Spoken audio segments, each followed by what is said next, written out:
بسم الله الرحمن الرحيم. اللهم صل وسلم وبارك على سيدنا محمد وعلى آله وصحبه ومن والاه أجمعين. مرحبا بكم خواتاتي الغاليات، كي راكم دايرين؟ غاية لاباس ان شاء الله. الفيديو تاعي هذا يطلع عليكم وتكونوا بصحة جيدة يا رب العالمين، وفي هاد العواشر ان شاء الله اللي راه متمني شي حاجة ربي يوفيها له.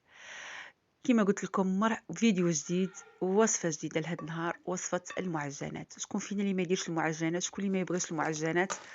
يعني هما اللي نسقدوا بهم. هذا النهار جبت لكم وصفة المقارون في الكوشة، يعني وصفة جديدة يعني وبنينة بزاف.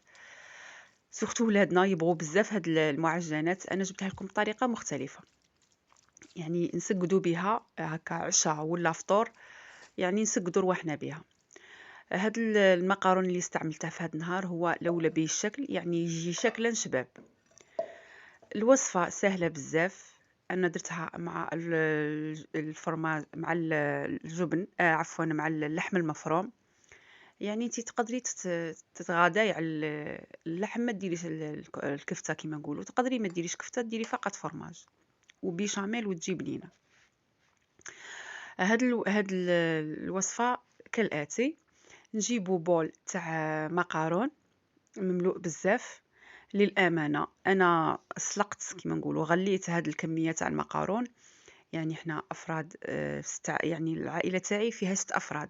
ما قدنيش هذاك البول، زدت نص تاعه، تسمى درت كيلو ونص تاع مقارون.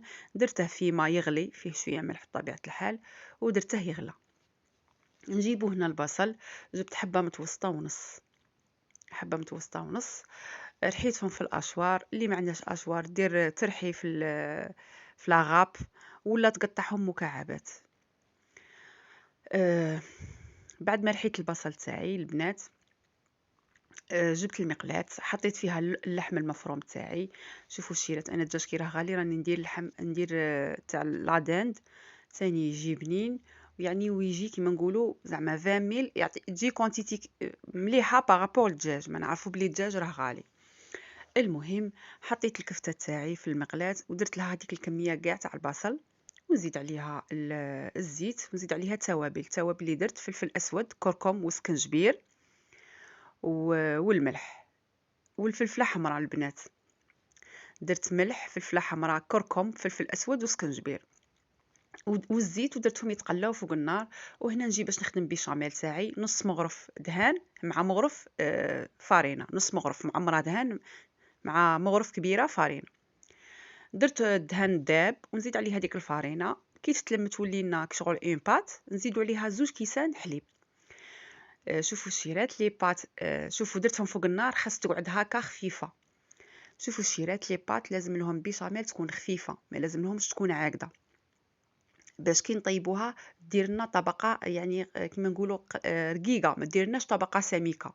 ماشي معجنه ديجا مقارون من المعجنات وزيد لا بيشاميل عجين تاني كي تولي لنا شغل الطبقه، وحتى ما نستبنوش. لازم نديرو طبقه غير، نديروه خفيف. بعد ما البيشاميل تاعي توجدت، ندير فيها ملح، فلفل اسود، وزدت انا معاها فرماج طاختيني. هنا حوايجي كاع راهم واجدين، المقارون تاعي راها مغليه، الكفته تاعي راها واجده، والبيشاميل تاعي راها واجده. في البدايه نجيبو بلا ندهنوه بالدهان. كي دهنيه بالدهان هكا باش كيما نقولوا، باش ما يلصقلكش، باش ابري كي تجي تغسلي هذاك البلا تاعك يعني بسهوله يتنقى، ماشي كيما الزيت ينحرق ويلصق الحوايج.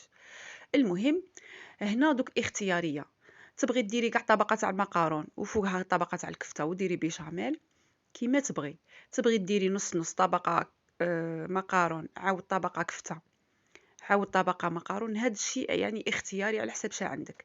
المهم انا فرشت طبقه خفيفه من البيشاميل، درت فوقها نص الكميه تاع المقارون تاعي، وفرشت طبقه لا باس بها من الكفته.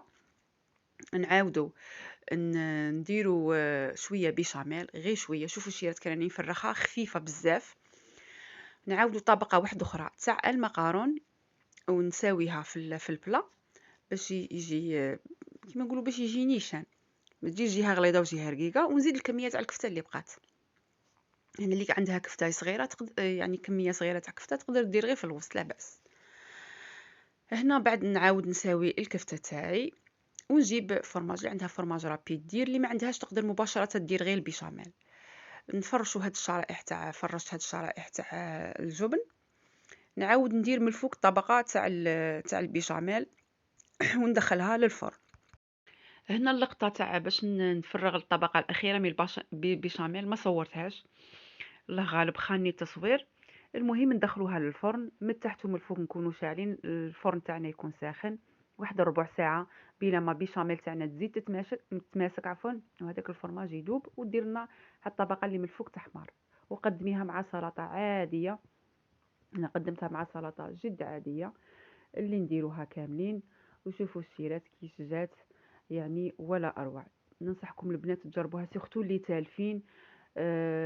يعني حاجه خفيفه وتجي بنينه، والاطفال تاعنا يبغوا هاد لي غوسيت. شوفوا هنا راني نقسم فيها، يعني بعد ما خرجتها من الفرن خليتها شويه تدفى،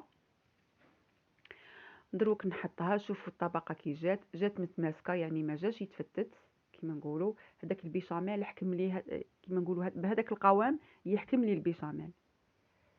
وهذه هي الوصفة تاع هذا النهار، إن شاء الله تنال رضاكم وإعجابكم، إن شاء الله تجربوها وما تنسونيش بالجام، وخلوا لي تعليق شباب كيفكم.